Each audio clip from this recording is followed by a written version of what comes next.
తెలంగాణ అసెంబ్లీలో అధికార ప్రతిపక్షాల మధ్య మాటల యుద్ధం నడుస్తోంది.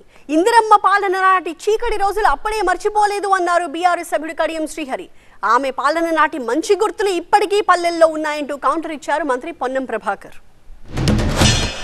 ఇందిరమ్మ రాజ్యం అంటే ఏంది అధ్యక్ష? ఇందిరమ్మ రాజ్యంలో దేశంలో జరిగింది ఏంటిది? తెలంగాణ ప్రాంతానికి కాంగ్రెస్ పార్టీ న్యాయం చేయడం లేదని, నీళ్లు నిధులు నియామకాలలో తెలంగాణ పట్ల వివక్ష కనబరుస్తున్నదనే కదా, ఇందిరమ్మ రాజ్యం మాకు వద్దనే కదా కాంగ్రెస్ పార్టీకి వ్యతిరేకంగా, కాంగ్రెస్ ప్రభుత్వాలకు వ్యతిరేకంగా ఈ ప్రాంతంలో ఉద్యమాలు వచ్చాయి.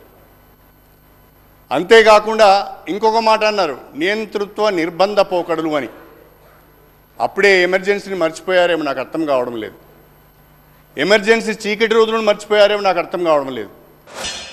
సమాజంలో ఇందిరాగాంధీ గారు ఇవాళ కూడా గ్రామీణ ప్రాంతాల్లో ముఖ్యంగా ఎస్సీ ఎస్టీ బీసీలకు ఒక దేవతలాగా ఇవాళ కూడా ఇందిరమ్మ పాలన అని ఊర్లలో పోతే జ్ఞాపకం చేసుకుంటారు. వారికి కూడా తెలుసు ఊర్లలో పోతే ఇందిరమ్మ అని. అన్ని రకాల భారత ప్రభుత్వంలో ఆనాడు ఇందిరమ్మ, నెహ్రూ గారి పంచవర్ష ప్రణాళిక లేకపోయేది ఉంటే దేవాలయాలు, ఐఐటీలు, ఐఐఎంలు అనేకమైన కార్యక్రమాలు. ఆనాడు నెహ్రూ గారేమో ప్రాజెక్టులు అన్ని దేవాలయాలంటే అన్ని ప్రాజెక్టులు ఏటీఎం అని ప్రధానమంత్రి గారు అంటారు.